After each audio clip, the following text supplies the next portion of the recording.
আমি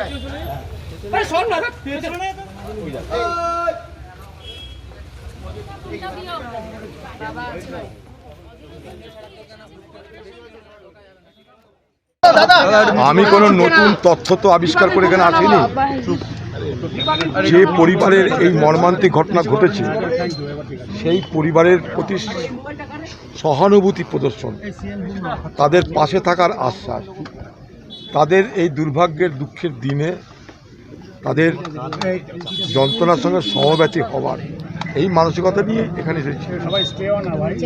পরিবারটা গরিব পরিবার, সংসার চালায় তারা, 3টে মেয়ে, তারপর ছেলে, তার মধ্যে একটা ছোট মেয়েকে সে হারিয়েছে।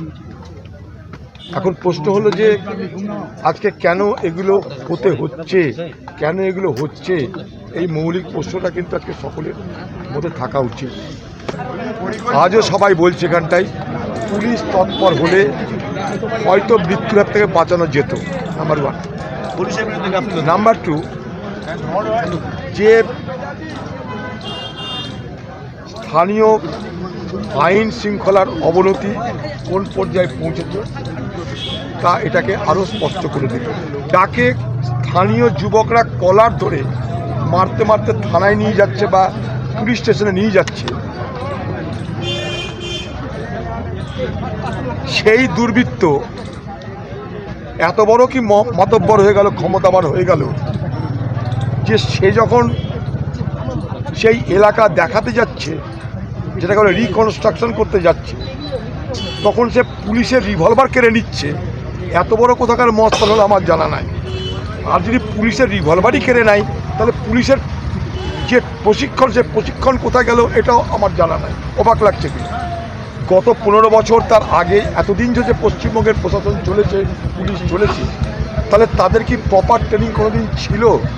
যদি থাকতো তাহলে ওরকম ভ্যানওয়ালা উল্লুখোর মাদকখোর একটা বাচ্চা মেয়েকে যে ধর্ষণ করে খুন করতে পারে, তাদের এত বাহাদুর তারা যে স্থানীয় একটা ছেলে তাদেরকে কলার ধরে নিয়ে যাচ্ছে পুলিশের কাছে, সে হঠাৎ করে এত বাহাদুর হয়ে গেল, পুলিশের রিভলভার কেড়ে নিল, কেড়ে নিয়ে গুলি চালিয়ে দিল।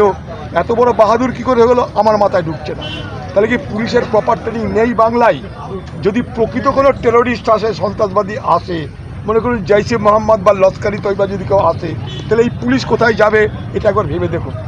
পুলিশের রিভলভার কেড়ে নিচ্ছে, সেখানে পুলিশ একা নেই, পুলিশের সঙ্গে অনেক পুলিশ আছে যারা সেই ঘটনাটা পরিদর্শন করতে যাচ্ছে, সেটাকে রিকনস্ট্রাক্ট করতে যাবে, অর্থাৎ কেমন করে ঘটনা ঘটেছিল তার তদন্ত করতে যাচ্ছে।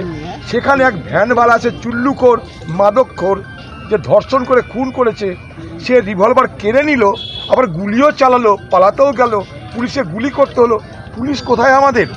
অথচ সেই লোকটাকে খালি হাতে একটা যুবক দেখছি টিভিতে ধরে নিয়ে যাচ্ছে থানাতে। আমি বলতে চাই, মব লিঞ্চিংয়ের ঘটনা ঘটেছে, অবশ্যই সেটা অবশ্যই অন্যায়। আইনের ক্ষমতা কাউকে কেড়ে নেওয়ার অধিকার নেই। আইনের পথে চলবে। আমাদের দাবি rule of law should be established.